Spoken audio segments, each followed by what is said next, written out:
அமைந்தகரை மக்கள் வாழ்வுரிமை பாதுகாப்பு சங்கத்தின் தலைவராகவும் உங்களில் ஒருவனாகவும் இந்த இணையதளத்தின் வாயிலாக சந்திப்பதில் மற்றற்ற மகிழ்ச்சி அடைகிறேன்.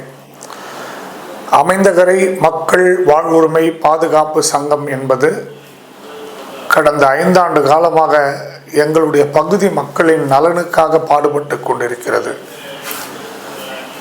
பகுதி மக்களின் நலனுக்காக பாடுபட்டு கொண்டிருக்கிறது என்பதை இங்கே வலியுறுத்த காரணம், கடந்த 80 ஆண்டுகளாக 100 ஆண்டுகளாக இந்த பகுதியில் நாங்கள் வாழ்ந்து கொண்டிருக்கின்ற அரசாங்க நிலத்தில் பட்டா கிடைக்க வேண்டும் என்ற காரணத்திற்காக கடந்த 5 ஆண்டு காலம் இந்த மக்களுக்காக இந்த சங்கத்தை துவங்கி இதில் பட்டா பெறுவதற்குண்டான வழிவகைகளை நாங்கள் செய்து கொண்டிருக்கிறோம்.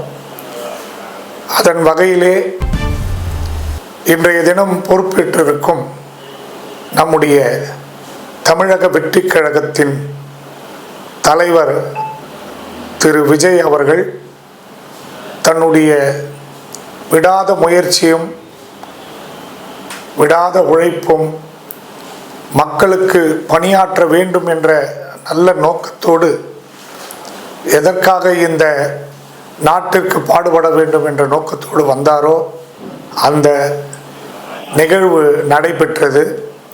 தமிழக முதலமைச்சராக பொறுப்பேற்றார். மக்களுக்காக இன்று பாடுபட்டு கொண்டிருக்கிறார். அந்த வகையிலே தமிழக முதலமைச்சர் என்கின்ற வகையிலே திரு சி. ஜோசப் விஜய் அவர்களுக்கு எங்களுடைய அமைந்தகரை மக்கள் வாழ்வுரிமை பாதுகாப்பு சங்கத்தின் சார்பாக மனமார்ந்த நெஞ்சார்ந்த நன்றியை தெரிவித்துக் கொள்கிறோம். அவருடைய ஆட்சி மலரும் என்பதில் எந்தவித ஐயமும் இல்லை. அதுபோல அந்த ஆட்சி வந்தவுடன் தனக்குண்டான பாணியில் அவர் எப்படி வழி நடத்த போகிறார் என்று இந்த தமிழக மக்கள் எல்லாம் வியந்து பார்க்கின்ற பொழுது, ஒரு காமராஜருக்கு இணையாக தன்னை வழிநடத்தி கொள்ள வேண்டும் என்ற எண்ணத்தோடு வந்திருக்கிறார் என்றதை நாங்கள் பார்க்கிறோம். ஏன் என்று சொன்னால், அவரை உயர்வுபடுத்தி பேசினாலோ மிகைப்படுத்தி பேசினாலோ எங்களுடைய சங்கத்திற்கு ஏதாவது நன்மை ஏற்படும் என்ற வகையில் நாங்கள் பேசுகின்றோம் என்று நினைத்தாலும் தவறில்லை. ஆனால் அவர் செய்கின்ற ஒவ்வொரு விஷயங்களையும் பார்க்கும் பொழுது ஆச்சரியமாகவும் ஐயமாகவும் இருக்கிறது. இப்படிப்பட்ட ஒரு முதலமைச்சர் இந்த நாட்டிலே 60 ஆண்டு காலம் கழித்து கிடைத்திருக்கிறார் என்பதை பார்க்கும் பொழுது மிகவும் அதிர்ச்சியாக இருக்கிறது. இப்படிப்பட்ட ஏன் என்று சொன்னால், அவர் செயல்படுகின்ற திட்டங்கள், அவர் ஆணையிடுகின்ற ஒரு ஆணையும், அது பிறப்பிக்கின்ற உத்தரவும், அதை பின்பற்றுகின்ற அமைச்சர்களும் இளம் வயதுடையவர்கள், இளம் வயதை கொண்ட சட்டமன்ற உறுப்பினர்கள், இவர்களை போன்றவர்களை வைத்து கொண்டு இதற்கு முன்னால் இருந்த அதிகாரிகளை எல்லாம் மாற்றி தனக்கான அதிகாரிகளையும் தனக்கான உண்டான அதிகாரிகளை வைத்து கடந்த 10 நாட்களில் மிக சிறப்பான முறையிலே மகளிருக்கு 1000 ரூபாய் திட்டங்களும், அம்மா உணவகம், எந்த அரசையும் பழிவாங்கும் நோக்கம் இல்லாமல், குறிப்பாக திமுக ஆட்சிக்கு வந்தால் அதிமுகவை பழிவாங்கும், அதிமுக வந்தால் திமுகவை பழிவாங்கும், இப்படிதான் அரசியல் அமைப்பு போய்கொண்டிருந்தது கடந்த 50 ஆண்டு காலமாக. ஆனால் இன்றைய தினம் அந்த ஜோசப் விஜய் அவர்கள் முதலமைச்சர் என்கின்ற அந்த பதவிக்கு உண்டான விஷயத்தை மட்டும் பார்த்து கொண்டிருக்கிறார் என்பதை நாங்கள் கூர்ந்து நோக்கி கொண்டிருக்கிறோம். காரணம் என்னவென்றால், அவருடைய அரசியலமைப்பு சட்டத்தில் எப்படி உறுதிமொழி கொண்டாரோ அதுபோல் மக்களின் நலன்களை மட்டும் கருத்தில் கொண்டு பார்த்து கொண்டிருக்கிறார். அவருடைய ஆட்சி 108 சட்டமன்ற உறுப்பினர்களை வைத்து ஒரு தொங்கு சட்டமன்ற உறுப்பினர் அமைத்து அதை கொண்டு கவனத்தில் கொண்டு நடத்துகின்ற எவரும் சில விஷயங்களில் தடுமாறுவார்கள். சிலருக்கு விட்டு கொடுக்க வேண்டும், சிலர் கேட்பதை நாம் செய்து கொடுக்க வேண்டும் என்ற நோக்கத்தோடு ஒரு பயத்தோடு முதலமைச்சராக வருவார்கள். ஆனால் நான் பார்த்த வகை சட்டமன்ற தொங்கு சட்டமன்றம் நான் பார்த்தவரை இதுதான் முதல் முறை. அந்த முதல் முறை சட்டமன்றத்தையே மிக எளிமையாகவும், மிக எளிமையாக சொல்வதை விட மிக நேர்த்தியாக கூர்மையாக உற்று கவனித்து வந்தவுடன் மதுக்கடைகள் மூடினார். பெண்களுக்கு 1000 ரூபாய் நன்கொடை அந்த இதுவை நலத்திட்ட உதவி செய்தார். இது போல செய்கின்ற அனைத்துமே எந்த ஒரு பிரதிபலனும் பார்க்காமல் அவருடைய எதற்காக வந்தாரோ அந்த நோக்கத்திற்காக அதை செய்கிறார். அதுபோல இன்றைய தினம் அவருடன் இருக்கும் புசி ஆனந்த் அவர்கள், அமைச்சர் புசி ஆனந்த் அவர்கள், மதிப்பிற்கும் மரியாதைக்குரிய திரு புசி ஆனந்த் அவர்கள் அவருடைய தொகுதிக்கு செல்லும் பொழுது அங்கு எடுத்தவுடன் சொன்ன விஷயம், இங்கு இருக்கின்ற மக்களுக்கு கண்டிப்பாக பட்டா வழங்கப்படும், அது எந்த மாதிரி நிலமாக இருந்தாலும் அதை சரி செய்து வழங்கப்படும் என்று சொன்னார். இதற்கு முன்னால் யாரையும் நான் பழி வாங்க வேண்டும் இது அது என்ற நோக்கத்தில் சொல்லவில்லை. இதற்கு முன்னால் இருந்த அதிகாரிகளும் சரி, ஒரு சில அதிகாரிகள் செய்த தவறினால் ஆட்சி போனது, ஒரு சில அமைச்சர்கள் செய்த தவறினால் ஆட்சி போனது. ஆனால் முதலமைச்சர் என்பவர் முதலமைச்சர் பதவியை மட்டும் பார்ப்பதை விட அதற்கு கீழே இருக்கின்ற அமைச்சர்கள் என்னென்ன தவறு செய்கிறார்கள், யாருக்கு வளைந்து கொடுத்து எதை சரி செய்வதற்காக எதை விட்டு கொடுக்கிறார்கள் என்பதை உற்று நோக்கி பார்க்க வேண்டும்.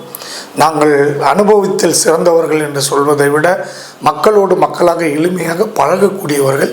அதனால் எங்கள் அறிவிற்கு தெரிந்ததை நாங்கள் இணையத்தின் வாயிலாக தங்களுக்கு தெரிய வேண்டும் என்ற நல்ல நோக்கத்தில் தான் இதை கூறுகிறோம். ஏன் என்று சொன்னால் அதிகாரிகள் சில தவறுகள், ஆவணங்கள் மாற்றி அமைத்து சில உயர் அதிகாரிகளை தன்னுடைய வயப்படுத்த வேண்டும், சில உயர் அதிகாரிகள் தன் பேச்சையே கேட்க வேண்டும் என்பதற்காக கீழ்மட்டத்தில் இருக்கின்ற சிறு சிறு அதிகாரிகளாக இருப்பவர்கள் மேல்மட்டத்தில் இருக்கும் அதிகாரிகளையும் அமைச்சர்களையும் குஷிப்படுத்த வேண்டும், அவர்களை வைத்து நாம் கோடி கோடியாக சம்பாதிக்க வேண்டும் என்ற நோக்கத்தோடு தமிழகத்தில் இருக்கின்ற பல நிலங்களை கோவில் நிலங்களாக மாற்றி அந்த நிலங்களுடைய உண்மைத்தன்மையை மறைத்து மக்களை மிகவும் சித்திரவதைக்குள்ளாக்கி கொண்டிருக்கிறார்கள் கடந்த 50-60 ஆண்டுகளாக. அதை மட்டும் நீங்கள் உற்று நோக்கி அந்த ஆவணங்களில் இந்த நிலங்கள் கோவில் நிலங்களா இப்பொழுது மாற்றப்பட்டிருக்கிறார்கள். 2010 மோடிஜி அவர்கள் டிஜிட்டல் இந்தியாவுக்கு பிறகு மாற்றப்பட்ட சில ஆவணங்கள் இருக்கிறது. நாங்கள் இருக்கின்ற இடமெல்லாம் அரசு சர்க்கார் புறம்போக்கு என்றும் இருக்கின்றது. ஆனால் நீதிமன்றங்களுக்கு சென்றால் கூட அரசின் நேரடி தொடர்பில் நீதிமன்றங்கள் இருக்கிறதா, நீதிமன்றங்களின் தொடர்பில் அரசு இருக்கிறதா என்று தெரியவில்லை. எந்த ஒரு வழக்கையும் நியாயமான வழக்கை எங்கள் பக்கத்திலே இருக்கின்ற எந்த வழக்கு நீதிமன்றங்களுக்கு சென்றாலும் அந்த வழக்குகளை பார்க்காமல் அதிகாரிகள் சொல்லுகின்றதை வைத்து எங்களுக்கு தவறான முறையிலே நீதி வழங்குகிறார்களோ என்று நாங்கள் பயப்படுகிறோம். ஏனென்று சொன்னால் நீதிமன்றம் நியாயமான முறையிலே மக்களுக்கு உண்டான செயல்களை செய்கின்ற தீர்ப்புகளை வழங்குகின்ற நீதிமன்றம், அரசு கொடுக்கின்ற அரசாங்க பணியாளர்கள் கொடுக்கின்ற அந்த சில படிவங்களை வைத்து எங்களுக்கு தவறான தீர்ப்பு வழங்குகிறார்களோ என்று எங்களுக்கு தெரிகிறது. ஆகவே இந்த அரசு கூர்ந்து கவனித்து சட்ட ரீதியாக சட்டமன்றத்தில் தங்களுடைய பிரச்சனைகளை எடுத்துரைக்கின்ற வகையிலே சட்டமன்றத்திலே இந்த கோவில் நிலங்கள் அல்லாது இருக்கின்ற நிலங்களை மீட்டு தந்து அவர்களுக்கெல்லாம் பட்டா வழங்க வேண்டும் என்று இதன் மூலம் மீண்டும் மீண்டும் இப்பொழுது வந்திருக்கின்றது இந்த ஜோசப் விஜய் அவர்கள் முதலமைச்சர் அவர்களுக்கு எங்களுடைய கோரிக்கையை வலியுறுத்தி இருக்கிறோம். எங்களுடைய கோரிக்கையை உங்களிடம் தெரிவித்திருக்கிறோம். ஆகவே இதை கூர்ந்து கவனித்து தமிழகம் முழுக்க இருக்கின்ற இந்த பிரச்சனைகளை கூர்ந்து கவனித்து இந்த அமைந்தகரை மக்களின் சார்பாக உங்களுக்கு நெஞ்சார்ந்த நன்றியும், எங்களுடைய கோரிக்கைகளை வெகு விரைவில் சரிப்படுத்தி அவர்கள் எல்லோரும் பட்டா அடைந்து உங்களுக்கு என்றென்றும் நன்றி கடன் படும் வகையில் நடந்து கொள்ளுமாறு எங்களுடைய கோரிக்கைகளையும் பிரச்சனைகளையும் கூர்ந்து கவனிக்குமாறு கேட்டுக்கொள்கிறோம். அதுபோன்று நாம் கடந்த காலங்களில் இந்த பகுதியிலே பட்டா வழங்கி இருக்கிறார்கள். அது அப்பொழுது இருந்த முன்னாள் முதலமைச்சர் அவர்கள் 2 சென்ட் நிலங்களுக்கு பட்டா வழங்க சொல்லியிருந்தார்கள். எங்கள் பகுதியிலே அது கிடைத்து விட்டது. ஆனாலும் முழுதாக கிட்டத்தட்ட 500 வீடுகள் இருக்கின்ற இடத்திலே ஒரு 50 வீடுக்கு மட்டும் கொடுத்து விட்டு அமைச்சர் மீண்டும் கொடுக்கிறோம் என்று சொல்லிவிட்டு சென்று விட்டார்.